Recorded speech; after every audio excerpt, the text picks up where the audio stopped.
پھیر لیں، وعیزہم یعنی درگزر کر دیں، ان کی ان باتوں کو اتنی اہمیت نہ دیں، اور ان کو نصیحت کرتے رہیں، وقل لہم فی انفسہم قولا بلیغا، اور ان سے ایسی بات کہتے رہیں جو کہ ان کے دل میں اتر جانے والی بات ہوتی ہے، جو اچھے انداز سے کی جاتی ہے، یعنی پھر بھی اللہ تعالیٰ ان کے بارے میں نرم گوشہ رکھ رہے ہیں کہ شاید یہ ہدایت پر آ جائیں۔ وما ارسلنا من رسول، اور اللہ پاک نے واضح ہدایت دے دی کہ ہم نے کوئی رسول نہیں بھیجا، الا لیطاع باذن اللہ، مگر اس لیے کہ اس کی اطاعت کی جائے اللہ کے حکم سے، یعنی جو بھی رسول کی اطاعت کرتا ہے وہ اللہ کا حکم ہے، تو گویا کہ رسول کی اطاعت ہوتی ہے اللہ کی اطاعت۔ ولو انہم اذ ظلموا انفسہم،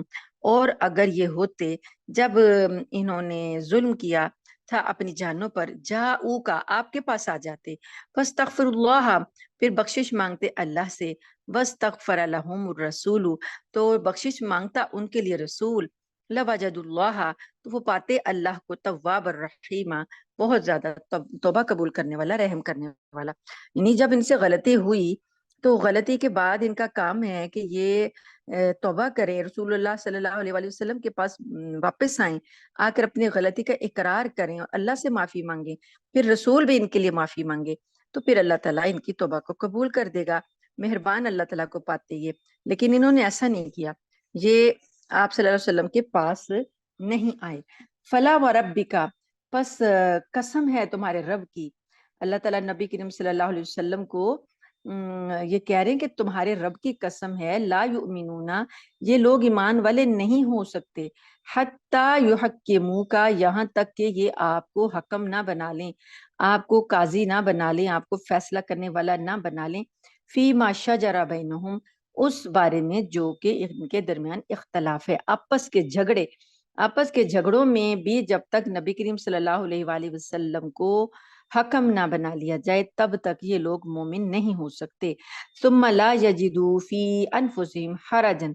پھر جو فیصلہ نبی کر دیں اس کے بارے میں اپنے دلوں میں کوئی تنگی بھی محسوس نہ کریں، یعنی جو نبی کا فیصلہ ہے اسے خوشی خوشی قبول کریں، مما قضیتا جو آپ نے فیصلہ کر دیا، وَيُسَلِّمُوا تسلیما اور اس کے آگے مکمل سر تسلیم خم کر دیں۔ تو یہ ہے ایمان کی، نبی کریم صلی اللہ علیہ وآلہ وسلم پر ایمان، آپ صلی اللہ علیہ وسلم کے فیصلوں پر ایمان، آپ صلی اللہ علیہ وسلم کے حکموں پر ایمان۔ اس کی حیثیت یہ ہے کہ اللہ پاک نے فرمایا کہ یہ اس وقت تک مومن ہو نہیں سکتے جب تک نبی کے فیصلوں کو تسلیم نہ کریں دل سے، کوئی دل میں تنگی بھی نہ ہو، اور سر تسلیم جب تک نہیں جھکاتے یہ ایمان والے نہیں ہو سکتے۔ تو ہمیں ان آیات کے ساتھ ساتھ اپنا جائزہ لیتے رہنا چاہیے کہ یہ اس زمانے کے لیے قرآن پاک تو نہیں نازل ہوا، یہ تو قیامت تک کے لیے نازل ہوا۔ اس زمانے میں لوگوں کا جو رویہ تھا، اللہ تعالیٰ نے بتایا کہ یہ لوگ ایسا ایسا کر رہے ہیں تو یہ ایمان والے نہیں ہیں، تو آج بھی یہ آیات جو ہیں ہمیں دعوت فکر دیتی ہیں کہ ہمارا رویہ کیا ہے، نبی کریم صلی اللہ علیہ وسلم کے فیصلے کو ہم دل و جان سے تسلیم کرتے ہیں، اپنا سر جھکا دیتے ہیں، اگر نہیں جھکا دیتے تو ہمیں اپنے ایمان کی فکر کرنی چاہیے۔ وَلَوْ أَنَّا كَتَبْنَا عَلَيْهِمْ اور اگر ہم نے لکھ دیا ان کے اوپر، یہ کہ اگر ہم یہ فرض قرار دے دیتے، لکھ دیتے ان کے اوپر، ہاں ان کے بارے میں یہ فرض قرار دے دیتے، انی قتلوا کہ قتل کرو انفسکم اپنی جانوں کو، اوی خروجو یا نکالو ان کو، من دیارکم اپنے گھروں سے، ما فعلوہ تو یہ ایسا نہ کرتے، الا قلیل منہم مگر تھوڑے ان میں سے۔ جیسا کہ آپ کو پتہ ہے کہ جب انہوں نے حضرت موسیٰ علیہ السلام کے زمانے میں جب بھی کوئی نافرمانی وغیرہ کرتے تھے تو اللہ تعالیٰ کی طرف سے کتنی سخت سزا آتی تھی، تو اس وقت کیا تھا جب انہوں نے گائے کی بچڑے کی پوجا کی تھی تو اس طرح ہی ہوا تھا کہ اللہ پاک نے کہا تھا کہ یہ آپس میں ایک دوسرے کو قتل کریں گے۔ تو اب اللہ پاک فرماتے ہیں کہ اگر ہم ان کے لیے یہ لکھ دیتے جو یہ نافرمانیاں کر رہے ہیں کہ لکھ دیتے کہ ان کو قتل کریں، یہ اپنی جانوں کو قتل کریں، اور جو ان کے گھروں سے ان کو نکال دیا جائے، تو یہ ایسا نہ کرتے مگر تھوڑے ان میں سے۔ وَلَوْ أَنَّهُمْ فَعَلُوا اور اگر یہ جس چیز کی ان کو نصیحت کی جا رہی ہے، ما یوعظون جو نصیحت کی جا رہی ہے، اگر یہ وہ کام کر لیں بھی کان لکان خیر لہم تو یہ بہتر ہوتا ان کے لیے، واشد تثبیتا اور خوب ثابت قدمی پیدا کر دیتا۔ یعنی بنی اسرائیل کو جو اتنے اتنے بڑے سخت احکام دیے گئے تھے، اس کے بعد اب تو شریعت محمدی میں تو آسان آسان احکام دیے جا رہے ہیں، تو یہ اس کے اوپر عمل کر لیتے تو ان کے لیے بہت اچھا ہوتا۔ بعض روایات میں یہ بھی آتا ہے کہ کچھ یہودیوں نے یہ بھی شیخی بگھاری نبی کریم صلی اللہ علیہ وسلم کے سامنے کہ ہم تو ایسے فرمانبردار قوم ہیں کہ جب ہمارے آباء و اجداد کو یہ حکم ہوا کہ ایک دوسرے کو قتل کرو تو انہوں نے اس جیسے سخت حکم پر بھی عمل کرنے سے دریغ نہیں کیا تھا۔ اللہ تعالیٰ فرماتے ہیں کہ اگر ان کو اب ہم یہ والے فرائض دے دیتے، یہ والے احکامات دے دیتے تو یہ کبھی بھی عمل نہ کرتے۔ تو ان کو جو یہ آسان احکام دیے جا رہے ہیں، اگر یہ ان پر عمل کر لیں تو ان کے لیے بہت اچھا ہوتا۔ آگے آیت نمبر ہے 67، وَإِذَا لَآتَيْنَاهُم مِّن لَّدُنَّا أَجْرًا عَظِيمًا، اور اس صورت میں جب یہ عمل کرتے ہماری ہدایات پر تو ہم ان کو اپنی طرف سے بہت بڑا اجر عطا کرتے۔ وَلَهَدَيْنَاهُمْ صِرَاطًا مُسْتَقِيمًا، اور ہم انہیں ضرور ان کو ہدایت دیتے سیدھے راستے کی۔ وَمَن يُطِعِ اللَّهَ وَالرَّسُولَ، اور جو کوئی شخص اطاعت کرے اللہ کی اور اس کے رسول کی، فَأُولَٰئِكَ مَعَ الَّذِينَ، پس وہ لوگ جو ان کے ساتھ ہیں، انعم اللہ علیہم، اللہ نے ان پر انعام کیا ہے، من النبیین، نبیوں میں سے، والصدیقین، اور سچوں میں سے، صدیقین جو جن کو اللہ کے ہاں وہ اتنے سچے ہیں کہ اللہ کے ہاں انہیں صدیق لکھ لیا جاتا ہے، والشہداء، اور شہداء، والصالحین، اور نیکوکار لوگ، وحسن اولئک رفیقا، اور یہ کتنے اچھے ساتھی ہیں۔ یعنی جو کوئی اللہ اور اس کے رسول کی اطاعت کرے گا تو وہ کن لوگوں کے ساتھ ہوگا؟ انعام یافتہ لوگوں کے ساتھ ہوگا۔ ہم جب قرآن پاک کی میں جب نماز میں سورۃ فاتحہ پڑھتے ہیں تو ہم اس میں اللہ تعالیٰ سے کیا کہتے ہیں کہ اللہ تعالیٰ ہمیں انعام یافتہ لوگوں میں شامل کرنا، انعمت علیہم، وہ لوگ جن پر تو نے انعام کیا ہے۔ اب وہ انعام یافتہ لوگ کون ہیں؟ ان کی یہ بتائی ہیں کہ یہ لوگ انعام یافتہ ہیں کہ نبی ہیں، صدیق ہیں، شہداء ہیں، صالحین ہیں۔ یعنی یہ اللہ کے ہاں یہ رتبے جن لوگوں کو مل گئے تو یہ ہیں انعام یافتہ لوگ، ان پر اللہ کا انعام اور فضل ہوا ہے۔ تو اللہ فرماتے ہیں کہ جو اللہ اور اس کے رسول کی اطاعت کرے گا وہ ان لوگوں کے ساتھ ہوگا جن پر اللہ نے انعام کیا ہے، نبیوں کے ساتھ، سچوں کے ساتھ۔ اب صدیق کے بارے میں ہم جیسے حضرت ابوبکر صدیق رضی اللہ تعالیٰ عنہ کو پکارتے ہیں تو ان کا لقب صدیق کے ساتھ پکارتے ہیں، کیوں کہ انہوں نے اتنی سچائی اختیار کی، اتنی سچائی اختیار کی کہ نبی کریم صلی اللہ علیہ وسلم کی جناب سے ان کو صدیق کا لقب مل گیا۔ اور ویسے بھی جو آدمی ہمیشہ سچ بولتا رہتا ہے، سچ بولتا رہتا ہے، اور اس کے رجسٹر میں اللہ تعالیٰ فرماتے ہیں کہ اتنا وہ سچ بولتا ہے کہ اللہ کے ہاں اس کو صدیق لکھ لیا جاتا ہے۔ سچایا سچ بولنے میں، خالی بولنے میں نہیں ہوتا، عمل کرنے میں بھی ہوتا ہے۔ یعنی سچائی کی تصدیق کرنا اور سچائی کو اختیار کرنا تو اللہ کے ہاں اسے صدیق لکھ لیا جاتا ہے۔ شہداء کا تو آپ کو پتہ ہی ہے کہ جو اللہ کی راہ میں شہید ہو جائیں، وہ صالحین اور نیکوکار لوگ جو ہیں یہ بہت ہی اچھے آپس میں ساتھی ہیں۔ اب دیکھیے ہم لوگوں کو یہاں پر دنیا میں بھی ہمارا ایک سوشل سرکل ہوتا ہے، ہماری کچھ دوستیاں ہوتی ہیں، ہمارے کوئی میل ملاپ ہوتے ہیں، تو ہر شخص اپنے حساب کے لوگوں سے ملتا جلتا ہے نا۔ آپ نے دیکھا ہوگا کہ جو ملازم پیشہ لوگ ہوتے ہیں ان کی دوستیاں ملازم پیشہ لوگوں کے ساتھ ہوتی ہیں، جو کاروباری حضرات ہوتے ہیں ان کی دوستیاں کاروباری تاجر حضرات کے ساتھ ہوتی ہیں، اسی طرح جو جس ٹائپ کے لوگ ہوتے ہیں ان کی دوستیاں انہی لوگوں کے ساتھ ہوتی ہیں۔ یعنی ان کا جو سوشل سرکل ہوتا ہے یا جن کے ساتھ میل ملاپ ہوتا ہے وہ وہی لوگ ہوتے ہیں جس حساب کا وہ بندہ ہوتا ہے۔ تو یہاں پر اللہ پاک نے جو اپنے ان لوگوں کا جو سرکل بنے گا، نبیوں کا، صدیقین کا، شہداء کا، صالحین کا، ان کے ساتھ کون کون رہے گا، ان کے ساتھ کس کا میل ملاپ ہوگا، وہ ہے وَمَن يُطِعِ اللَّهَ وَالرَّسُولَ، وہ شخص جس نے اطاعت کر لی اللہ کی اور اس کے رسول کی، اس کو ان کی رفاقت نصیب ہوگی۔ یہ اللہ کے انعام یافتہ بندے، یہ بہت اعلیٰ کلاس کے لوگ، ان کی رفاقت ان کو نصیب ہوگی۔ ذالک الفضل من اللہ، یہ اللہ کی طرف سے فضل ہے۔ وکفا باللہ علیما، اور اللہ تعالی علم رکھنے میں، جاننے میں، اللہ تعالیٰ ان سارے لوگوں کے بارے میں جاننے میں کافی ہے کہ کیا حالات ہیں